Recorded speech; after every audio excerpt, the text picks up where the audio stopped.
प्रणाम। मनमोहक कृतियों पटल मोहन कीर्ति पटल पर जुड़ी समस्त कृतिकारों को प्रणाम, बहुत बहुत अभिनंदन, हार्दिक स्वागत करनो। आज चंपावत बटी श्रीमती चंपा देवी जी और डॉक्टर तिलकराज जोशी जी हमार आशीर्वाद पटल के जड़नाग्नि और ललित तिवारी जी जालंधर बटी और प्रकाशन तिवारी जी हमार हल्द्वानी बटी जुड़ रही। आज गुरु पूर्णिमा ये पर्व पर मैं सबको बधाई देनो, शुभकामना देनो और गुरुजनों को प्रणाम करनो, चरण वंदन करनो। आज जो कार्यक्रम में हमारे और कृतिकार जुड़ते रहो। शुरुआत में मैं बधाई देनो आदरणीय प्रकाशन तिवारी जी को, हल्द्वानी वचन, और बहुत सुंदर लेखनी उत्तराखंड भाषा संस्थान द्वारा पहल भगई 2022 पुरस्कार कड़ी में 9 लोगों को उत्तराखंड में विभिन्न भाषाओं कृतिकारों को सम्मान दी गो।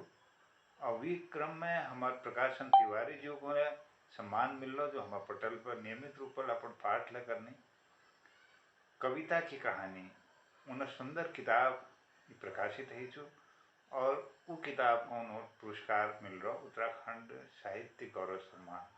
मैं बहुत बहुत बधाई दिनों, शुभकामना दिनों आदरणीय प्रकाशन तिवारी जी को।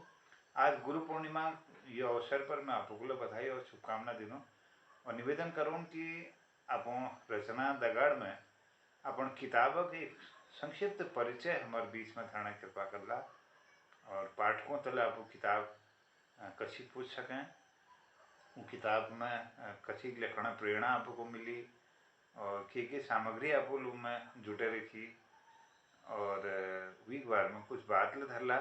मैं सब पहले आपको आमंत्रित करना, स्वागत करना, बहुत अभिनंदन, बहुत बधाई, जय हो, प्रणाम आपको। धन्यवाद जोशी जी।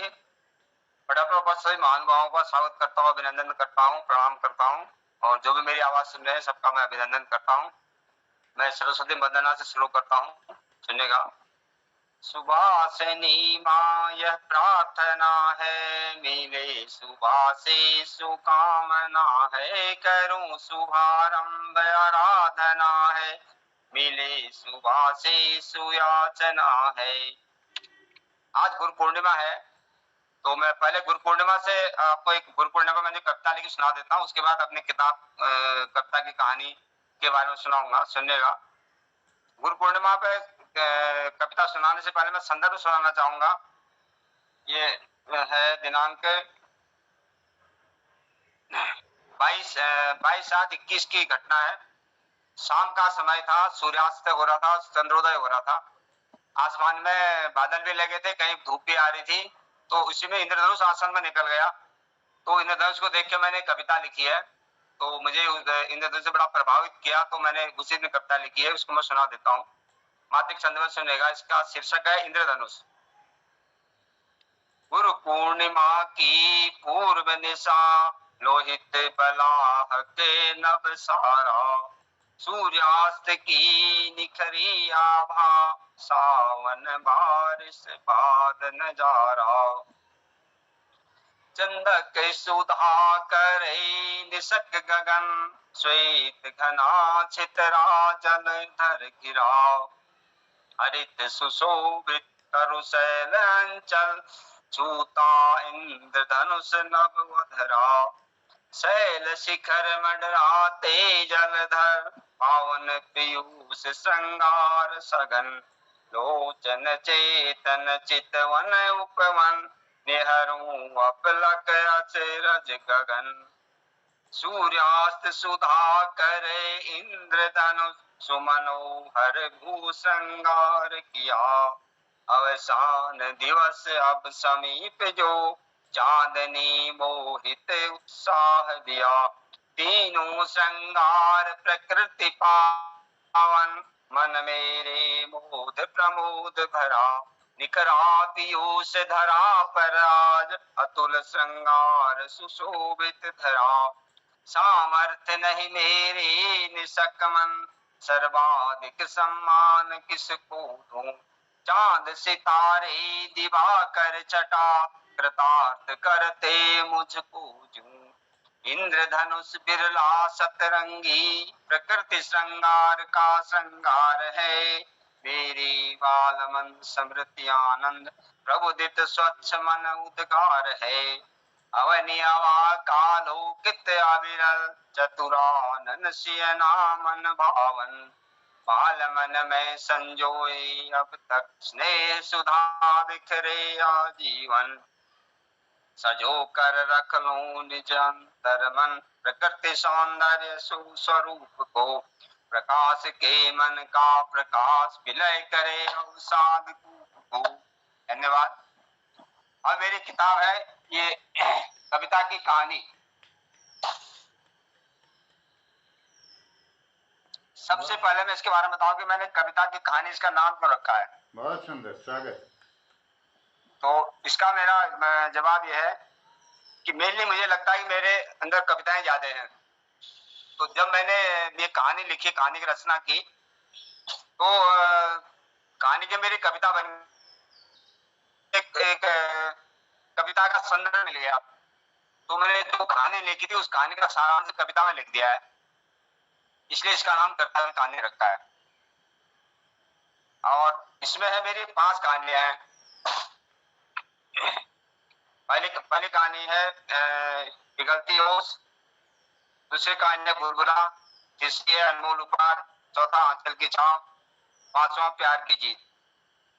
इस कविता में मैंने जो कहानियां कविताएं लिखी, उनके शब्दों के जहां कठिन शब्द है उनके लास्ट में मैंने आखिर में ये शब्द भी दे रखे हैं इसके, कि लास्ट में लोगों को दिक्कत न हो, ये शब्दों का सवाल लिख रखा है, सहूलियत के लिए मैंने लिख रखा है।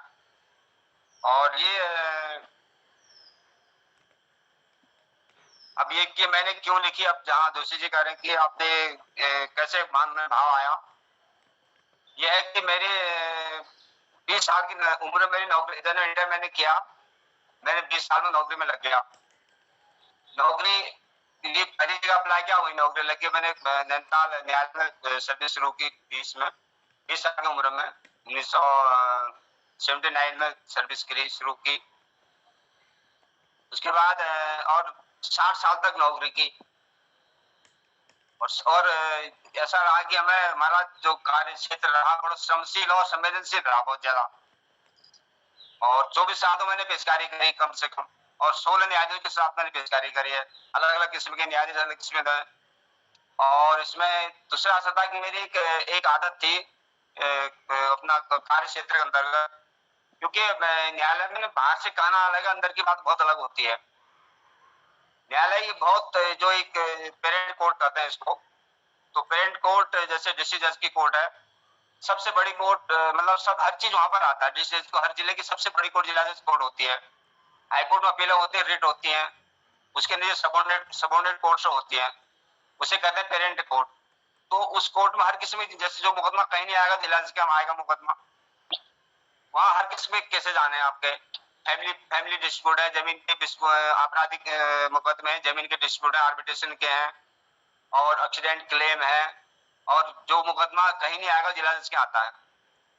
तो वहां पर विभिन्न विषयों पर विभिन्न उस पर हमें सुनने का मौका मिला, क्योंकि मैं रीडर ज्यादा रहा हूं। तो मुझे वहां पर, क्योंकि ऐसा होता है न्यायालय में कोई भी चीज आती है, वो के लोग बहुत विद्वान होते हैं, वो हर बात को बड़ी सूक्ष्मता से, गहराई से पूरा खोज के लाते हैं, और भी न्यायाधीश महोदय के सामने उस चीज को प्रस्तुत करते हैं। पूरा उस पर विश्लेषण होता है, उसका पूरा मूल्यांकन होता है, उसके बाद भी कोई आदेश उसमें पारित होते हैं, और वो भी आदेश भी जज लोग बड़े सूक्ष्मता से अध्ययन करते हैं उसका, बड़ी गंभीरता से सुनते हैं उसको। सुनने के बाद किसी विषय पर वो ऐसे बिंदु पर चले जाते हैं कि वो जहाँ से मूल अपराध की उत्पत्ति होती है, वो भी होता है, बहुत अच्छे वो होते हैं। ऐसा देखने का हमें सौभाग्य मिला, अच्छी जगह नौकरी करने का अवसर मिला।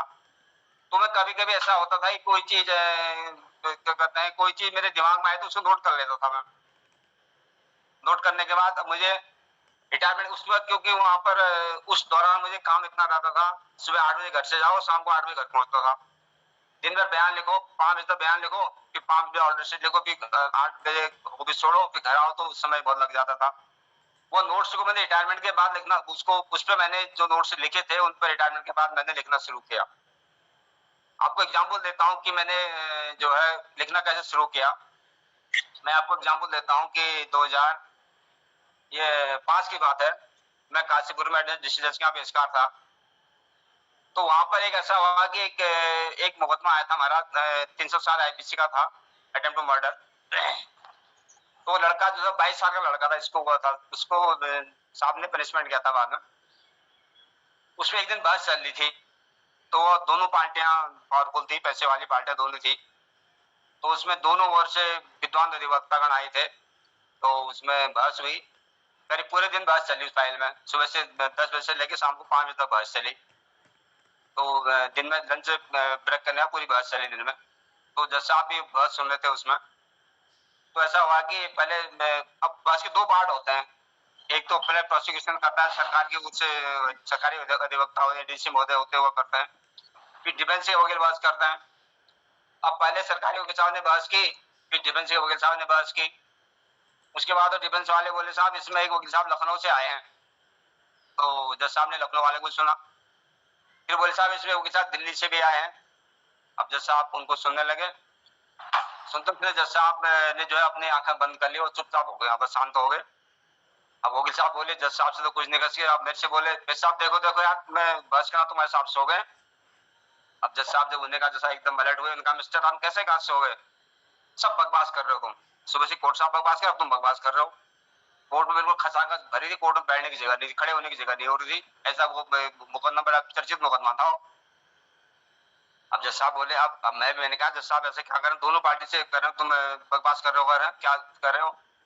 थोड़ा उनका तो गुस्सा कम हुआ। तो फिर जज साहब बोले वकील साहब ऐसा है ना, हम तुम जितने भी न्यायपालिका से जुड़े हैं हम लोग ने, उन्होंने कहा कि ऐसा कि इस मुकदमे को यहाँ सजा हो जाएगा तो हाईकोर्ट छोड़ सकता है, मैं छोड़ दूंगा, हाईकोर्ट सजा कर सकता है। इसको छूटने या सजा होने से कोई फर्क नहीं पड़ता। फर्क उन्होंने कहा कि हमारी तुम्हारे जितने न्यायपालिका से जुड़े जो लोग हैं, इन लोगों का एक जिम्मेदारी बनती है कि हम अपराध में जो जो समाज में अपराध हो रहा है इसको कम कराएं। हम सजा करना छोड़ना बहुत बड़ी बात नहीं है, उसका मूल उद्देश्य हमारा तुम्हारा ये होना चाहिए जो समाज में अपराध हो रहा है उस अपराध को हम कैसे कम करें, इससे चिंता करनी चाहिए हमको। तो ये कहने जज साहब ने, जज साहब क्या कहना चाहते हो, मेरे मन में गड़ गई बात।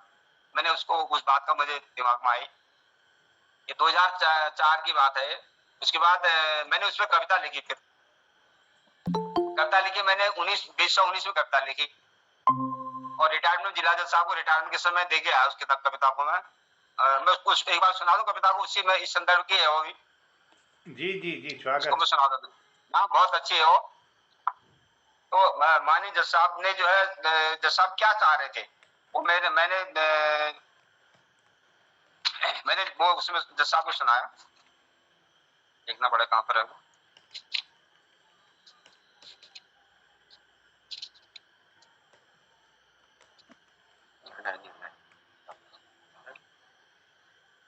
नोट के बता दें, 58 पेज।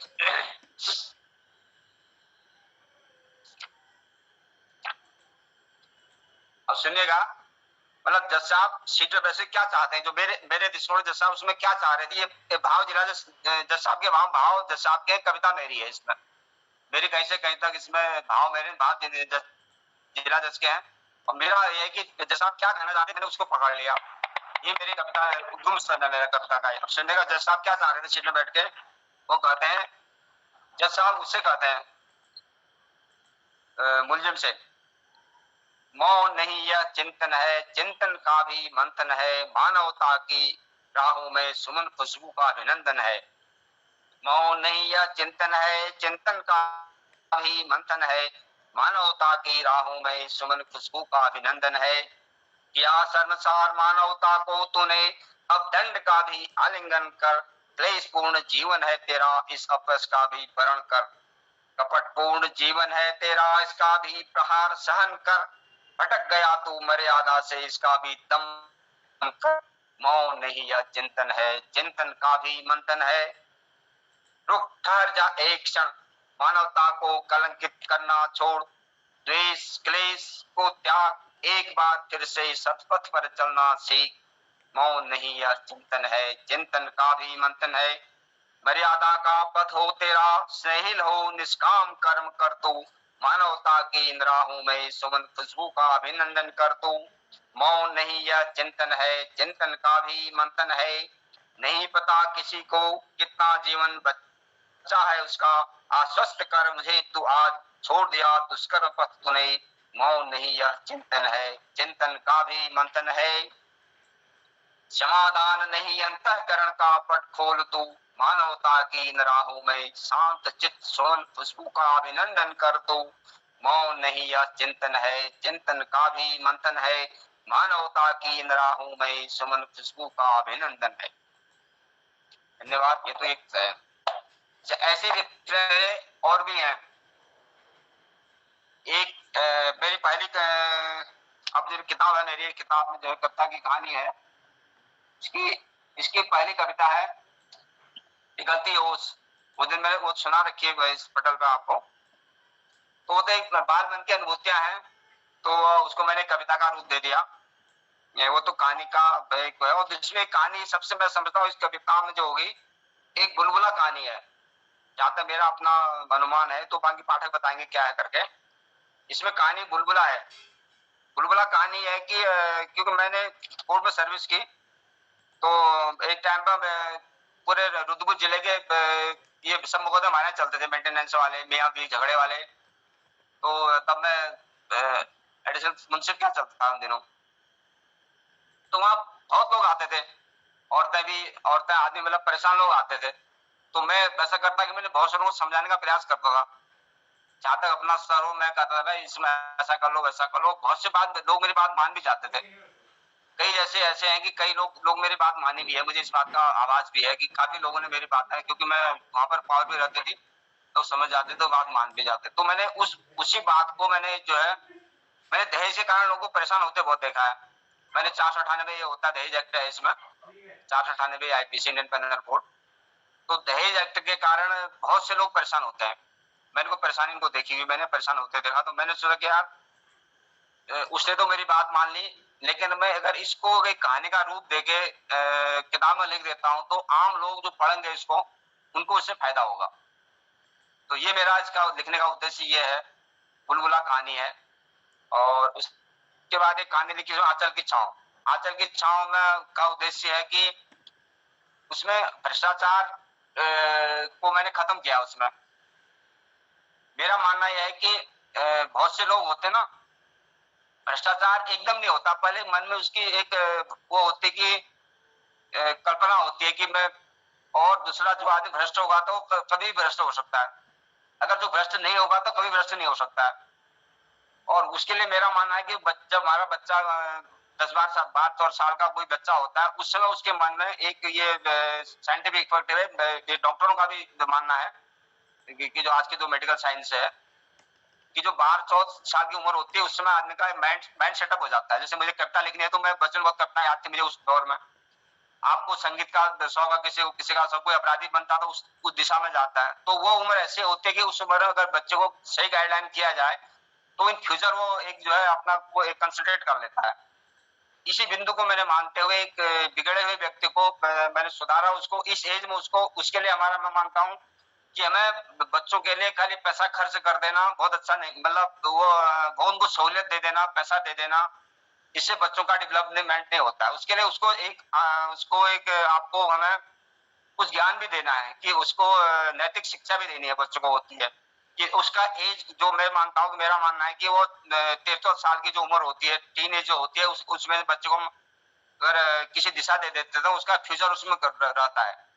तो मैंने इसी बिगड़े हुए लड़के को मैंने फिर अच्छे उस पर लाया हूँ, बाद में उसको मैंने अच्छा ईमानदार ऑफिसर बना दिया। तो उसी में मैंने इसको कहानी का रूप दे रखा है ऐसे में। और एक कहानी और तीसरी इसमें है अनमोल उपहार है। अनमोल उपहार भी ऐसा कि अनमोल उपहार एक कहानी मेरी इसमें है। उसमें ऐसा है कि हम बच्चे को गाइडलाइन देनी है, दिशा देनी है बच्चों को, और उनके प्रति, अपने माता पिता के प्रति सम्मान, गुरु के प्रति सम्मान खाली कह देने से नहीं होता, बच्चों के अंदर एक भाव पैदा भी करना होता है। और इसमें एक कविता है, एक कहानी है इसमें, प्यार की जीत। इस जीत में मैंने ऐसा कि हमने देखा न्यायालयों में अधिवक्ता कुछ ऐसे वकील होते हैं कि वो बहुत ही उच्च कोटि के होते हैं। हमने देखा उसमें कि हमारा ऐसे लोगों से पल्ला पड़ा हुआ है। कुछ वकील ऐसे होते हैं कि बहुत ही उच्च कोर्ट के होते हैं, और मैंने एक अच्छे वकील की एक इसमें परिभाषित किया उसको, व्हाट इज एडवोकेसी, वकालत क्या है। क्योंकि मैंने ऐसे अच्छे वकील भी देखे हैं, दूसरे दर्जे के भी देखे हैं, तीसरे दर्जे के भी देखे हैं। मैंने इससे जो पहले दर्जे के वकील मैंने देखे हैं, जो मेरा अनुभव उनके साथ हुआ है, ऐसे होते हैं वो बहुत अच्छे गाइड करते हैं, समाज को गाइड करते हैं, न्यायालय को गाइड करते हैं, और हर उसको गाइड करते हैं। ऐसे भी लोग हैं बिना पैसे के भी काम कर वकालत करते हैं, ऐसे भी लोग मैंने देखे हैं। तो मैंने एक अच्छे वकील को, जो उसको मुझे अच्छा लगा, उसको मैंने परिभाषित कर दिया। और दूसरा इसमें समझाने का प्रयास किया है कि झगड़े से कुछ नहीं मिलना, आपको मिलना है प्यार से मिलना है, सम्मान से मिलना है। झगड़ा करने का आपका अंत कैसे होगा, इसको मैंने एक कहानी का रूप देके उसको परिभाषित करने का प्रयास किया। तो इस बार मुझे इसका, मेरा तो उद्देश्य था कि मैं किताब लिखूं और इसको जो मेरे अनुभव है समाज को दूं, वही मैंने किया। इससे मैंने करीब 100 किताब मैंने लोगों को वैसे बांट दी है, जो मुझे लग रहा पात्र है। अभी मेरे पास, क्योंकि मैं कोर्ट में सर्विस करता रहा हूँ, तो मेरे पास लोग आते हैं, कभी पूछते हैं मुझे, यार हमारे इसमें क्या होगा। अभी एक दो प्रयोग रिसेंटली मैंने 2-3 प्रयोग करे इसमें। मैंने अभी किताब मैंने कहा सकूं, दोनों पार्टी किताब ले जाओ तुम मेरे, और उसको 1 महीने बाद पढ़ के आना। एक दो जगह ऐसे हुआ कि वो उनके, जब मैं किताब उन्होंने पढ़ी है, मैंने कहा बुलबुला पढ़ना और तुम कहाँ पर हो मुझे ये बताना, और उनके राजीनामे भी हो गए। तो अभी कैसे रिसेंट में ऐसा रहा कि उससे उन लोगों को फायदा भी हुआ है। तो वो इसका ये मुझे लग रहा है कि कुछ समाज को इससे फायदा हो रहा है। अब इसका तो पूरी व्याख्या तो करना वो नहीं है, तो इसमें ये हो सकता है कि मैं इसमें आपको तो कविता सुना देता हूँ। एक उसकी कविता का मैंने सारांश कविता में लिखा हुआ है जोशी जी। जी जी, स्वागत स्वागत। तो इसमें तो 5-6 कविताएं इसमें सारांश कविता में है। जैसे पहली कविता मेरी पिघलती होश, इसमें एक मैंने बचपन की मेरी बाल्यकाल की अनुभूतियां हैं, उसको मैंने कहानी का रूप दे रखा है। तो उसका मैंने सारांश कविता में लिखा है, इस सवया छंद में सुना देता हूँ चलो आपको। ये पिघलती होश का सारांश है। परिवार आवन की खुशियां अनुराग लबालब है, लघु देवर की रुचि भूधर उठ समीर सी हरिद घूमड़ है। इतराय रहा मन निर्मल जो खुशियां पग से सिर को गम की, अभिमान लिए प्रचार करे रसना परिवार बधू नयनी। जब 15 मील चला पग से थक के तन से तब चूर रहा, मन आस कलाई घड़ी भर की घर से नित ही बरसात रहा। घन घोर घटा नभ बाल छिपा उसमें अनुमान रहा। अवधान कलाई घड़ी निकला असहाय तभी वह ताक रहा। अनुराग भरे मन मोद प्रमोद प्रलोभ करे पविघात सहा। निज आन यहाँ यह ज्ञान कहाँ, उपजा मन लोभ बखान रहा।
इसमें कविता है ले आयुष्मान को भी कर दूं।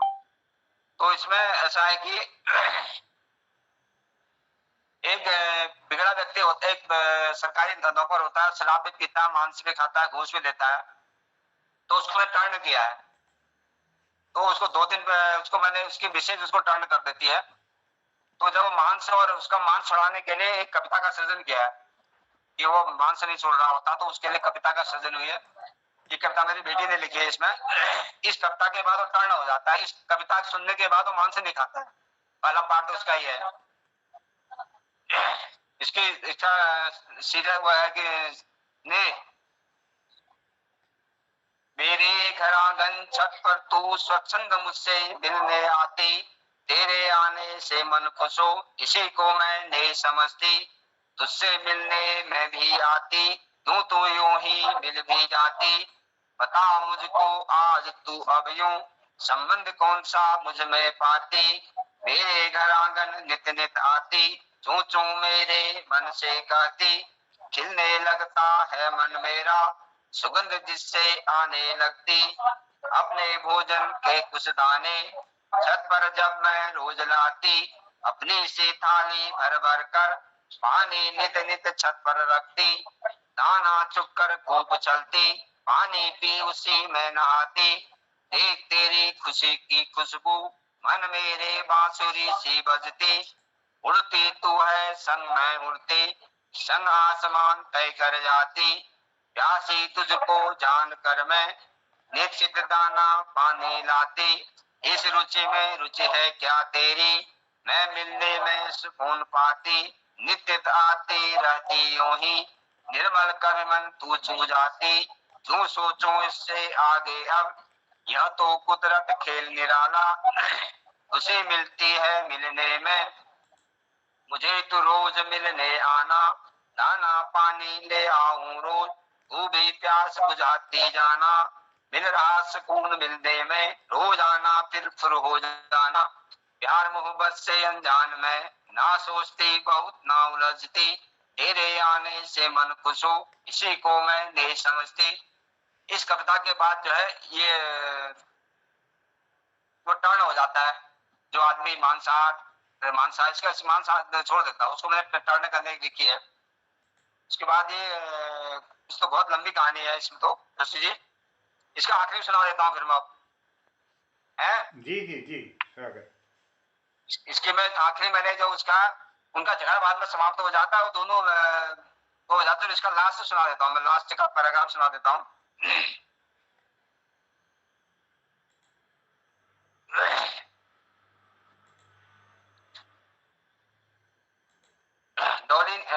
डॉली ने आज गुलाबी रंग का पंजाबी सूट पहना था, जिसे शिवांग ने शादी के बाद पहली बार पंजाब से लाकर डॉली को सरप्राइज दिया था, और उसे पहनकर वो माता रानी के मंदिर चितेलगोड़ा विराजमान न्याय के मंदिर गुरु देवता के मंदिर में गई थी। डॉली ने तोता मैना का चित्र अपने कमरे में साफ कर रख दिया, जिसे डॉली, शिवानी और ऋतुराज ने शिवांग के जन्मदिन पर सरप्राइज देने के लिए शिवांग को बिना बताए गोपनीयता के साथ तीनों लोगों ने आपस में चंदा कर खरीदा था। डॉली सिसकते हुए रूठे कंठ से बोली, मैं शर्मिंदा हूँ, क्या तुम मुझे दिल से माफ नहीं करोगे? ये शब्द बाहर निकलते निकलते उसके नेत्रों से आंसू निकलने लगे। कुछ मिनट तक शांत रहने के बाद फिर बोली, मैंने अपने पिताजी के घर में जो 6 महीने की जेल काटी है, मेरे समझ में सब कुछ आ गया है।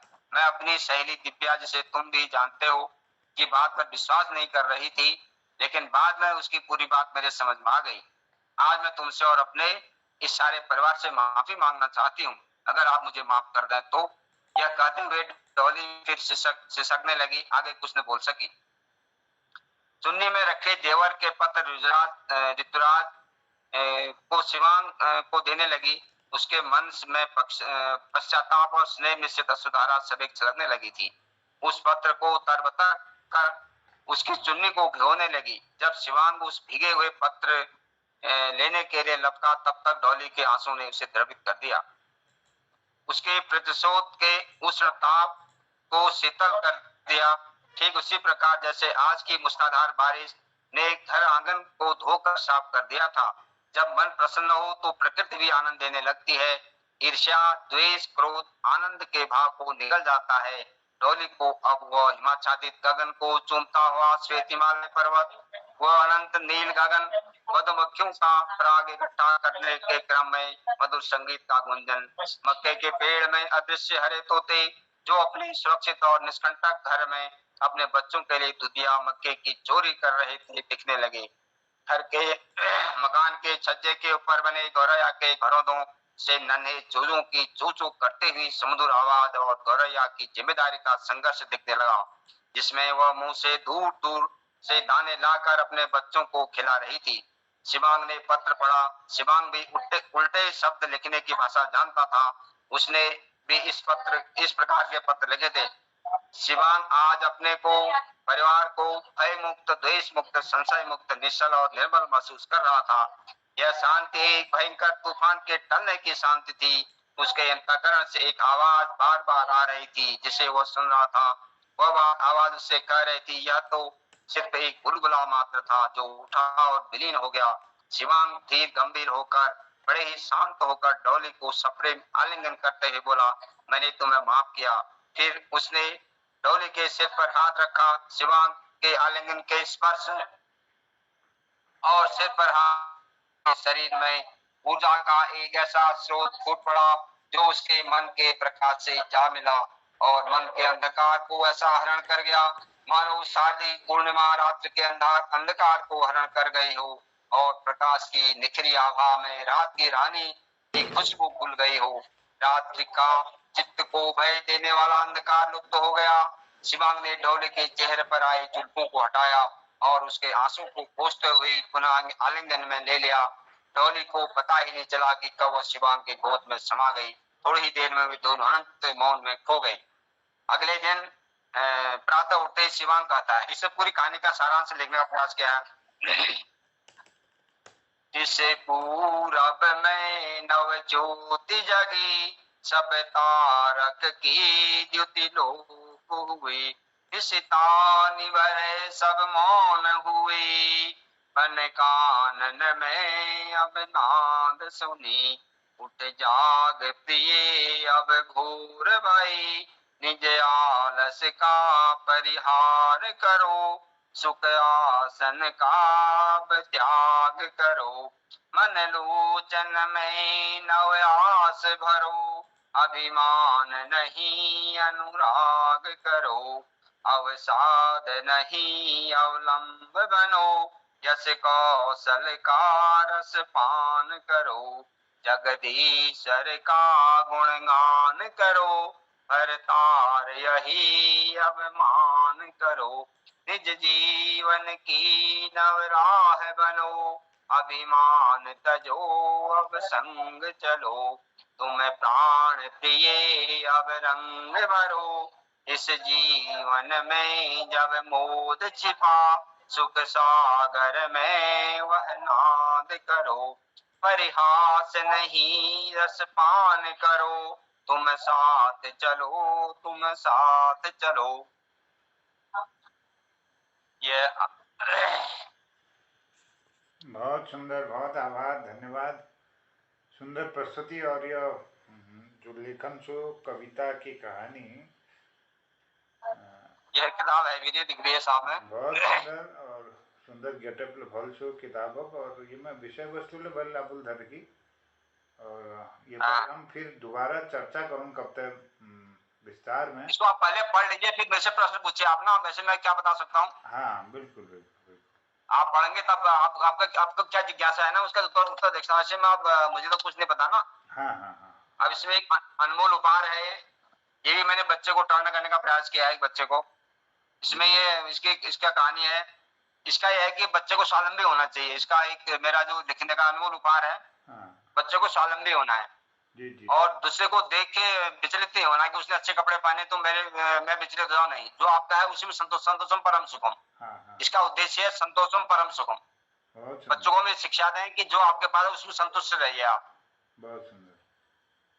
ये कविता मैंने इसको मैं सुना देता हूँ। इसका है, जीवन पथ है मेरा अपना, छत्र इसमें जननी का है, अलंकरण है इसमें गुरुजन का, यश अपयश मेरा अपना है, खंडित न होने दूंगा इसको, संघर्ष यूं ही करता जाऊंगा, डरता है मन की मेरी अपनी, कभी विचलित न हो पग मेरा, दुनिया कुछ कहती है तो उसे भी कहते रहने दो, क्यों चिंतित हो उस पर इतना, वह मत उनका अपना अपना है। दुनिया कोई कुछ कहती है, हमें उससे नहीं, हमें अपने आप में जो हमारे स्थित है उसी स्थिति पे चलना हमको। अभी कहानी बहुत लंबी है, पढ़ने में इसका नहीं हो सकता है। बहुत इसमें ऐसा कि सुंदर, बहुत सुंदर। अब विस्तार पूर्वक हम दोहर दिन में फिर ये पे चर्चा धरूं और अपन समझते या एक कविता, एक कहानी पूरी पढ़ी जा सकती तो उसका संदर्भ याद रहेगा ना। हाँ हाँ हाँ बिल्कुल। अब इसमें एक आंचल की छाव है, एक नंदू बिगड़ा हुआ बच्चे को मैंने सुधार रखा है, और सुधारने के लिए मैंने ये मेरा मानना है कि आपको सत्संग की बहुत जरूरत है। बिगाड़ने सत्संग नहीं है। एक हमारे दौर में संयुक्त परिवार चलते थे पहले। वो संयुक्त परिवार में इस बच्चों में संयुक्त परिवार में लाया हूँ, वहां से मैंने उसको, जो बिगड़े बच्चे को संयुक्त परिवार ने सुधारा है, उस संयुक्त परिवार का मैंने इसका वर्णन कर रखा है कि संयुक्त परिवार कैसे होते हैं। उसको सुना देता हूँ आपको। इसका करीब सारांश है ये। इसका शीर्षक देखा मैंने, अपना घर। ये आंचल की छांव का मेरा टर्निंग पॉइंट है बच्चे का। सूर्योदय का हिम का दर्शन, पूर्वाभिमुख हमारा घर है। यह तेरा नहीं मेरा नहीं, यह हम सबका अपना घर है। छू रहा बाल मन का प्रकाश, अंत मन के समृद्धि भोर को। हिमाच्छादित पर्वत श्रृंखला, छू रही नील गगन छोर को। श्वेतांबरा भूषण तेरा इस भारत माँ के ललाट का। निर्भय खड़ा हिमालय उत्तर में, लिए संकल्प रक्षा कपाट का। इन्हीं उच्च वादियों में बसा मेरे बचपन का एक घर है। मिट्टी पत्थर लकड़ी निर्मित, यह सब हम सब का अपना घर है। ऊँट में गाय बकरी व भैंस, खोली तेली कुत्ते का घर है। छज्जे के ऊपर ही घरों देवर, नन्ही सी गौरैया का घर है। नाम चाक दिया है इसको सभागार, आगंतुक घर है। अंदर में जनानी का घर, जो एकता की डोरों का घर है। सूर्योदय का इनका दर्शन, पूर्वाभिमुख हमारा घर है। यह तेरा नहीं मेरा नहीं, यह हम सबका अपना घर है। इस घर की केंद्र बिंदु एक अनपढ़ मुखिया दादी है। पहली शाखाएं चौर जड़ शाखाओं की दादी है। नीति निर्माता मुखिया दादी, आचरण का पाठ सिखलाती। देती सम्मान आगंतुक को, बाल हट चुटकी में पिघलाती। एक नहीं अनेकों रिश्तों का हम सबका यह अपना घर है। दादा दादी चाचा चाची, ये रिश्तों का अपना घर है। भाई बहने ताऊ ताई, भाभी बुआ, रिश्तों का घर है। नीति निर्माताओं का चिंतन, आचरण सभ्यता का घर है। निर्मल प्रेम और स्नेह है इसमें, मर्यादा अंकुश है जिसमें। इस दादी का सम्मान बहुत है, सब रिश्तों की आन बहुत है। आवे कोई खुशी इस घर में, यूं एक उत्सव बन जाता है। दिख जाए तनिक कष्ट किसी को, सब लोगों में बट जाता है। नहीं अकेला कोई घर में, घर की मर्यादा का घर है। बाबू को दादी का भय है, रिश्तों का अपना आशय है। बच्चों की किलकारी का घर, दादी के किस्से कहानी में। चों चों करती गौरैया की अपने मन की मनमानी है। गाय भैंस के जन्मोत्सव पर देखो खुशियों की बहार है। नाली पूर्ण करे घर को, बच्चों का यही आहार है। सूर्योदय का हिम का दर्शन, पूर्वाभिमुख हमारा घर है। गात नंदन सुनो अब साथी, यह हम सबका अपना घर है। ये आंचल की छाव है। अब इसमें लिखा तो बहुत है ना, जैसे पूरा आपकी पूरी कहानी हो जाती है पढ़ने में। चलिए बहुत सुंदर। आज परिचयात्मक आपको ये किताब पर हम बहुत कुछ में जानकारी प्राप्त करी और हम भविष्य इसके में पात्र सब काल्पनिक है, लेकिन यथार्थ मैंने यथार्थ डालने का प्रयास किया है। बहुत सुंदर। सब मेरे मन के पात्र हैं और उनको यथार्थ इसमें बिल्कुल यथार्थ करीब लाया सबको, मैं बहुत खींच के लाया यथार्थ में। जी जी जी जी बहुत सुंदर, बहुत सुंदर, इसलिए बहुत बधाई। प्रयास पूरा किया है कि उसे करने का। बहुत बधाई और शुभकामना दिनों। यह गुरु पूर्णिमा पर्व पर आप बहुत सुंदर प्रस्तुति धरी और बधाई ले दिनों। और आश करनो कि अखिल आप आने वाली कीर्ति यह बिल और भल है और पाठकों द्वारा सराही जात और निरंतर आप लिखने का फल धार मिलो, फल प्रयाण मिलो और आप यह याग और ये हुनर बढ़ते रहो। यह मैं कामना करनो, बहुत धन्यवाद करनो। हमारे पटेल पे आदरणीय कृपाल सिंह शीलाजू बासोड विकिया चैन बटी और आदरणीय हल्द्वान में हमार पूरन चंद भट्ट जी और चंपावत बटी आदरणीय हमार उपरेती जुले जुड़ गए जनुदा, मैं उनको ले प्रणाम करनो और टाइगर साहब ले जुड़ गए उनको ले प्रणाम करनो बागेश्वर बटी। बहुत बहुत स्वागत अभिनंदन। और हमारे डॉक्टर तिलक राज जुले छन। अब हमारा आज यो समय अब पूरा होने लग रहा और ये मैं अपन आशीर्वाद जाना लीजिए मैं डॉक्टर तिलक राज जी को आमंत्रित कर लेनो और फिर भी बात जो गुरु पर्व पर कोई बात अपन धारण चाहनी सब लोगों उनको मैं आमंत्रित कर लूँ। गुरु पर्व पर जो ले सामग्री एम आ सकें 5 मिनट लीजिए तो ये कृपा कर ले।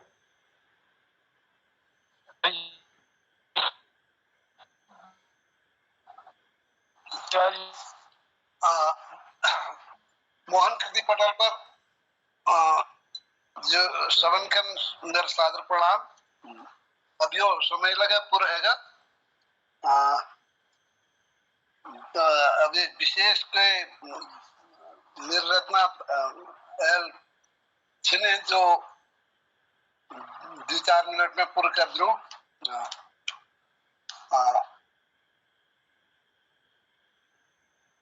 और आज गुरु पूर्णिमा पर किलगी आप गुरु पद को सुशोभित करे भी था और हमार खुद विद्यार्थियों को जीवन आप सफल कर रहा हम सबको आप नियमित रूप से आशीर्वाद दीजा तुम्हें आपको आप चरण करनो और नमन करनो यो गुरु पर 2-4 बात यही कह सकते हो कि मैं एज ए शिक्षक रूप में भी बहुत अपखन भाग्यशाली समझ मिलियो पद अपना बल्कि लोग बाग मिलान जो पुण्य भैया हम इस पद में आ गए इस पुण्य मिलान मैंने कहा यार तुमने नहीं आना था। अगर तुम्हें इतनी निराशा है तो तुमने नहीं आना था। मुझे अपने पद पर गौरव है। मैं मास्टर छू मैं गौरव छू कला के हम सब है ठुलचित में शिक्षक में ये देख से आदमी अगर ईमानदार जो सब है ईमानदार ये पद में रह सकते ये मैं के मतलब तुम कहाँ पढ़ो न तुम पढ़ा दी बस और शिष्य तुम्हारा अवश्य स्वागत कर तुम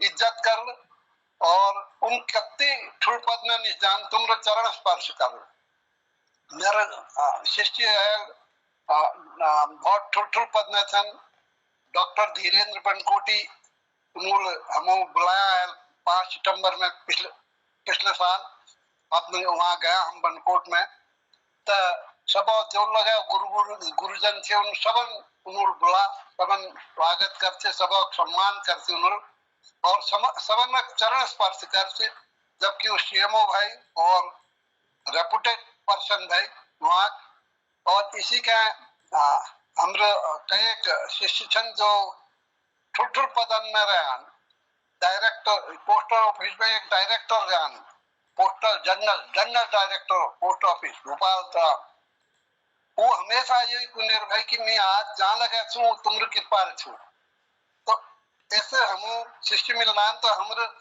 छाते थोड़ा गौरवान्वित है जब हम आखन श्रोतों हम सफल दया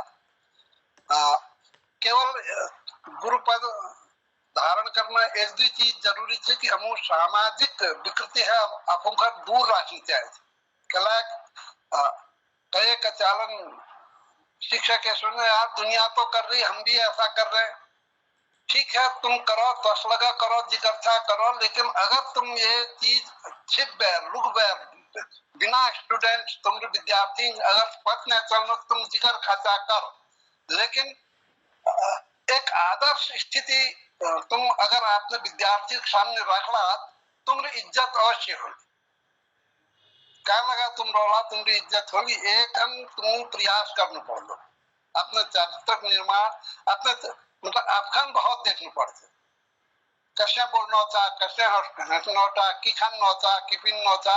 अगर एमे तुम्हारे नियंत्रण नहीं हो तो तुम गुरु पदक लायक फिर नहीं रहो और उन तुम्हें फिर इज्जत लगे नहीं मिली।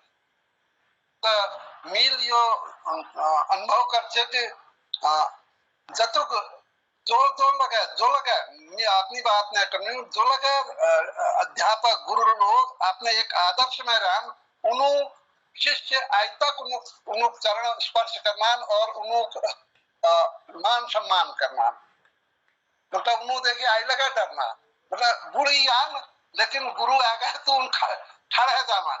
एक मतलब कि तुम में के छो तत्व छो जे कारण हम आज खड़े जामान तुम देख बेर और प्रणाम करना। तो गुरु एक बार मैं डिग्री कॉलेज प्रिंसिपल आया या लुगा मैं मिली हूँ, तो अब ठीक है भाई डिग्री कॉलेज में हम पढ़ाए ना भाई अब कतु को पढ़ाए मूल मैं गयू मैं प्रणाम कर, तो प्रणाम करते मैं आपको मैंने ऐसा कहा, मैंने कहा सर आप कहना चाह रहे हैं पहचाना नहीं, नहीं मैं एक चीज तो पहचान गया हूं, कहा आप मेरे शिष्य होंगे और सन 70 के आसपास के होंगे।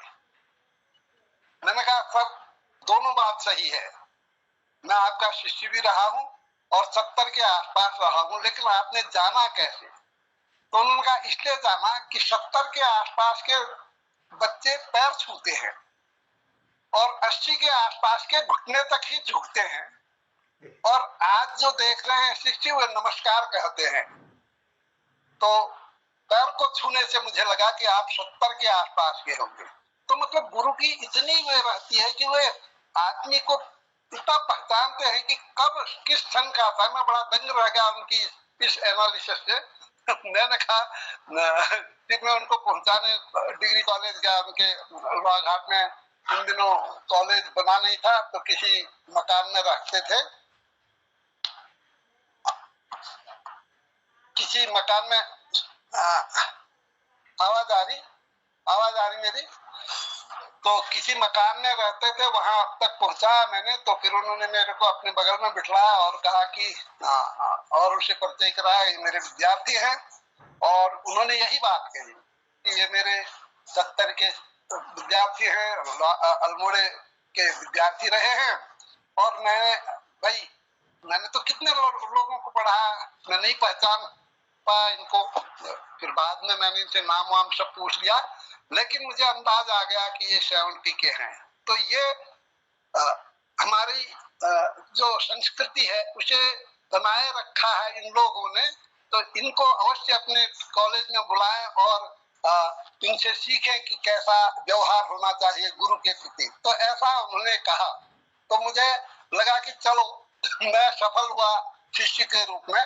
तो मुझे भी ऐसा अनुभव हुआ कि मुझे भी इस तरह के शिष्य मिले, तो जिनको मैं नहीं पहचानता हूं तो मैं उन्हीं के आधार पर, उन्हीं गुरुजी के पर मैं जान जाता हूं कि ये मेरा विद्यार्थी रहा होगा। और कई को मैंने ऐसा कहा, जब उन्होंने कहा गुरुजी आपने पहचाना, तो मैं ये कहता हूं कि भाई मेरे गुरु ने मुझे एक शिक्षा दी है, उसके आधार पर मैं पहचान गया हूं कि आपकी विनम्रता और आपका झुकना ये बतलाता है कि आप मेरे विद्यार्थी रहे हैं।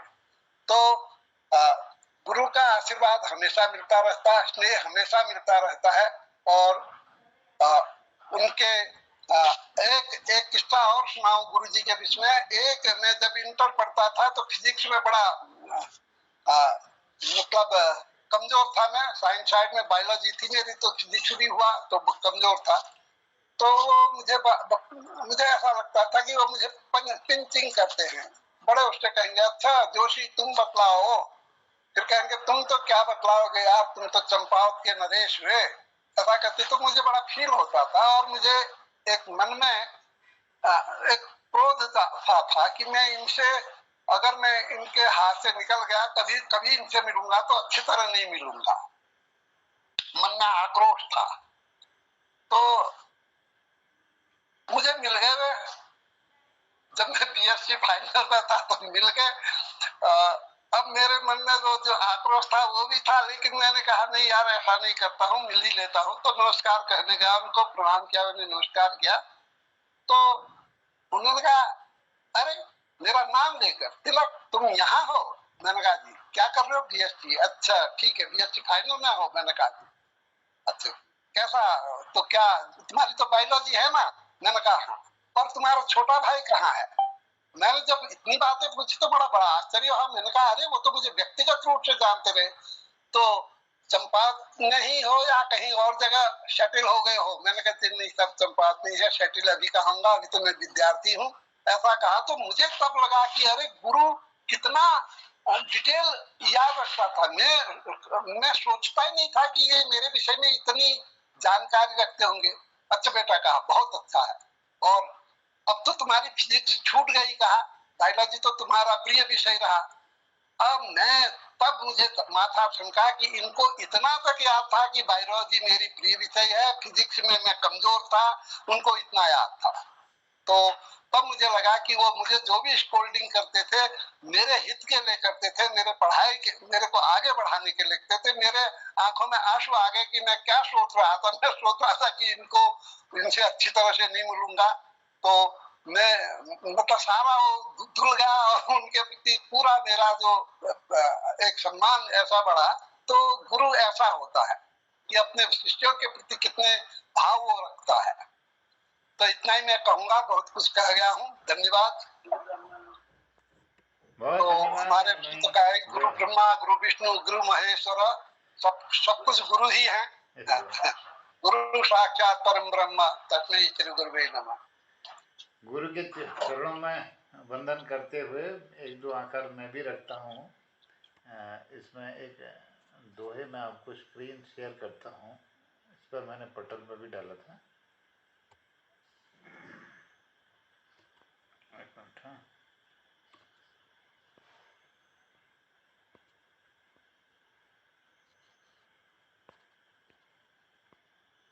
पटल पर भी डाला है। मेरी आवाज़ आप तक पहुँच रही होगी।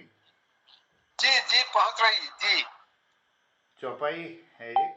गुरु की दुलेछ है करुण मन, कृपा बिन जनरी केले निहन। जनर आदेश यो जीवन धन, आशीष कल्पतरु खाघव बण। अंजन गुरु चरणों की धूल, भंजन करनी आखि दोष। कृपा गुरु की जब है सो, जीवन तब संतोष। विवेक बुद्धि वासरो, वाणी भली पयाण। गुरु में श्रद्धा जब जागे, तब ज्ञान की राति ब्यान। शुभ गुरु वचन मिटे दिनी, अन्यर मोह ज्ञान। ये का दिया निनि में सकन, लाख आओ तूफान। गुरु आभारी क्षण फत, मेहनर रूप धरी। बाट दिखोणिया था तुम, छा मेरे लिजिक हरी। ने भगवान है कम छन, गुरु आखर शत बोल।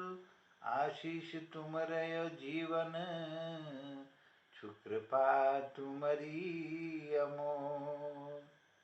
नमन कृपामय रूप गुरु, कोटि कोटि आभार।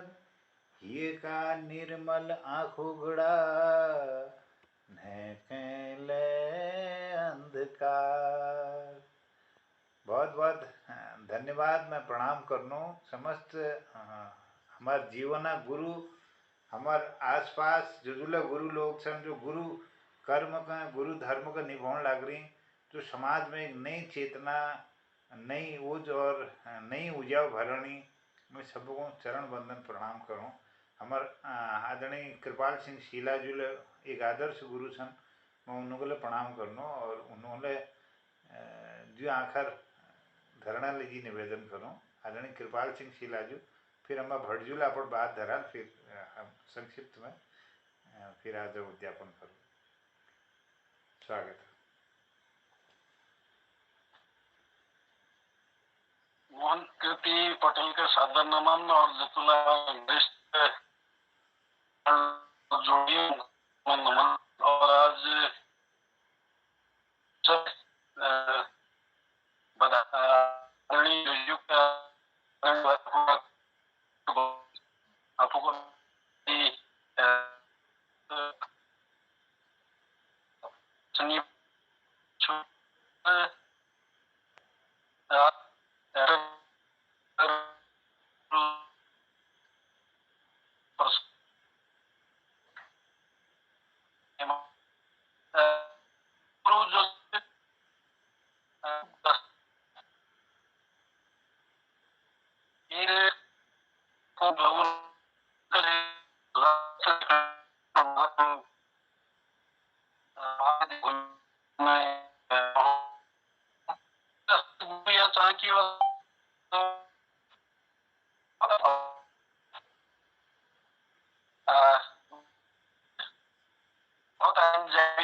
आपको मान्य आवाज नहीं आ रही, आपकी आवाज नहीं आ रही।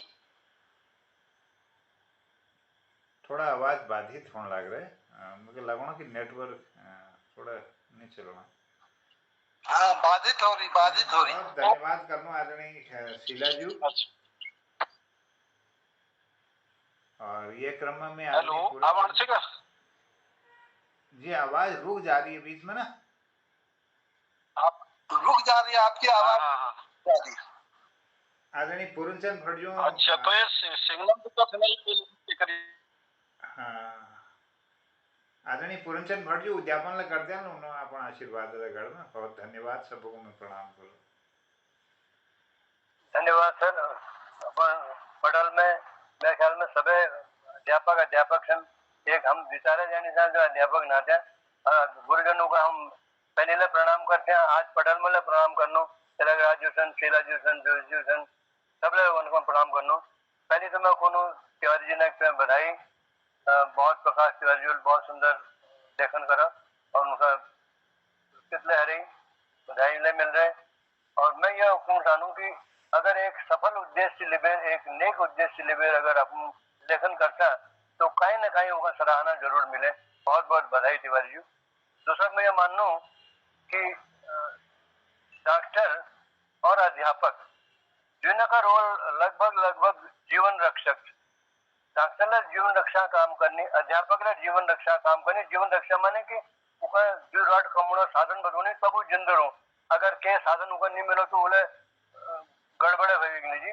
तो डॉक्टर और अध्यापक ने रोल लगभग एक किस्म से, लेकिन अंतर कि डॉक्टर प्रयोग करनी मरीजा ऊपर, जो उन्हें मरीज छन उन्हें वो दवाई ना प्रयोग करनी, अपन जो प्रैक्टिकल प्रयोग के मरीज ना ऊपर करनी।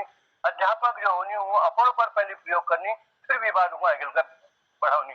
तो ज्यादा उपयोगी जो प्रयोग अध्यापक न है, टीचर जो सन पहले अपन ऊपर यो चीज का अपनोनी, अपन ऊपर प्रयोग करनी। जब वो सफल है गया फिर अपन नंदन का या शिष्यन का बतौनी। जो एक बहुत प्रथा से बहुत रिवाज लगे।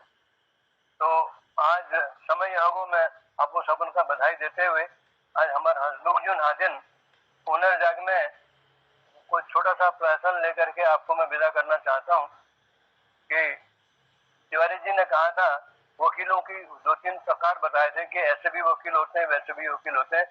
मैं दोस्तों के प्रकार बता रहा हूँ आपको। इस दुनिया में दोस्त 3 प्रकार के होते हैं। मित्र जो आपके 3 प्रकार के होते हैं। तिलकराज जी सुनिएगा। पहले नंबर के दोस्त हैं वो आयुर्वेदिक दोस्त। पहले नंबर के दोस्त वो आयुर्वेदिक दोस्त प्रकार के हैं जी। तो जिनका बोलचाल बहुत अच्छा होता है, जिनकी बोलचाल बहुत अच्छी होती है, लेकिन इमरजेंसी में वो काम नहीं आ सकती। जब जरूरत पड़ने पर काम नहीं आएंगे, वो आयुर्वेदिक दोस्त हुए। दूसरे दोस्त हुए एलोपैथिक दोस्त। एलोपैथिक दोस्त आपको इमरजेंसी में तो काम आ जाए, जिसके लिए जरूरत पड़ी वह काम आ जाए, लेकिन कब साइड इफेक्ट कर जाए क्या भरोसा नहीं हुआ। भूल जाते हैं। और तीसरा दोस्त होनी होम्योपैथिक दोस्त। होम्योपैथिक नान कोई देखने में बहुत भल लगनी, स्वादिष्ट होनी, लेकिन उनर फायद हो या नहीं हो, लेकिन नुकसान बिल्कुल न हो। तो ये 3 किस्म दोस्त आज एक बहुत बहुत बधाई, गुरु पूर्णिमा आप लोगों का बधाई। और एक खाली बाजार के एक जस्ट टमाटर ना चल रही थी ना, मैं देख फेसबुक में डाला कि टमाटर तुल के थैले का रुख किया कि कमाल हो गया। टमाटर तुल के थैले का रुख किया कि कमाल हो गया। भाव सुनते ही टमाटर का खरीदार लाल हो गया। भाव सुनते ही टमाटर का खरीदार लाल हो गया। क्या बात तो टमाटर का हाल है 120 रुपए किलो। तो बहुत बहुत धन्यवाद आप सब लोगों को। धन्यवाद। जाते जाते आप हंसते हुए चले और शुभरात्रि कहूँ। शिवरात्रि जगह पर मिलेंगे। बहुत बहुत धन्यवाद और बहुत सुंदर अभिव्यक्ति लीजिए। मैं सबको प्रणाम करनो। आदरणीय तिवारी जी को पुनः बधाई दिनो। और हमारे कृपाल सिंह शिला जी, आदरणीय गुरुवर तिलक राज जी और आदरणीय बहन जी हमारे चंपा देवी जी, अब उन्हें चरण वंदन करनो। सबको नमन, शिवरात्रि को उन्हें प्रणाम करनो। ये भी गुरु रही है, अध्यापक रही है। हाँ, इसीलिए मैं उनको मैंने सबसे पहले अध्यापक नहीं भी रही है, तब भी गुरु पत्नी है ना। आदरणीय तो वैसे भी है वो, बिल्कुल गुरु पत्नी होने के नाते भी आदरणीय है। ऐसी क्या बात। और हमें ज्ञान नियमित देते रहते हैं, ये हमारा सौभाग्य है। आपको भी जय हो। शिवरात्रि।